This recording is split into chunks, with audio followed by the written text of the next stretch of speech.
Well, what do you think of?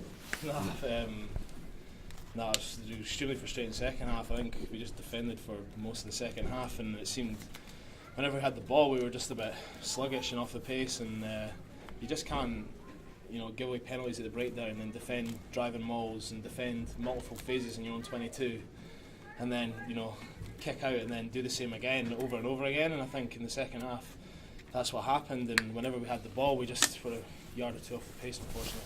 What changed at half time? The first half, you looked as though you were capable of 5-6 tries. No, yeah, we had a great first half and playing some good attacking stuff, but we just didn't have the ball in there half often enough, I think, which was down to penalties at the breakdown. It was down to errors, and unfortunately, we just couldn't build the same momentum that we did in the first half.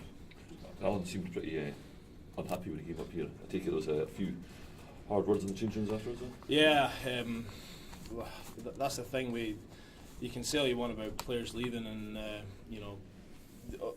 make it a sort of sentimental game, but at the end of the day, it's not enjoyable if you don't win. And I mean, it was enjoyable in the first half. We were playing some good rugby, but which shows what we can do, I think, when we play well. But again, we didn't play for the 80 minutes, which is extremely frustrating. So it's just a shame for guys like Andries, who's played his last game of rugby, to go out like that, especially when we're in such a strong position. So it's a shame. What about you? What's your next movements now? You got a couple of weeks off, and when did you go down to Gloucester first? Well, I'm just sort of waiting to see if I'm going on the tour with Scotland, and that sort of makes my summer plans really. So if I'm not going on the tour, I'll sort of look to get moved down, and my contract starts 1st of July, and then if I'm going on tour, I'll probably have to move down a bit later, so because we'll be training here before. So was that an emotional moment for you, or to be honest, it was. Yeah, I mean, it's a sad moment playing with these guys for the last time, but it was more just frustration at the end. Yeah. I'm sure when I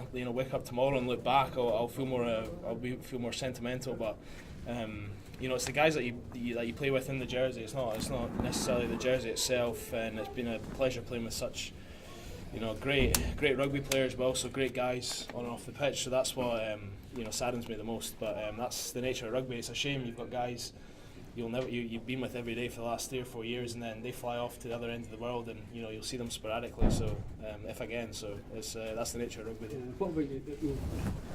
What state are you leaving Edinburgh in? Because that's 8th and 9th. You could argue it's not a great state. Or would you disagree with that? Where would you put that? Well, I mean, I think league position sort of there wasn't much in between 9th and 6th this year, and we're certainly closer to the playoffs than we ever have been. So I suppose in that sense we're moving forward, but it's just a shame that we did sort of give ourselves too much to do almost in the last couple of weeks of the season. It's points that you let slip throughout the year that come back to haunt you, I think, and unfortunately we made those mistakes early in the season, and we had to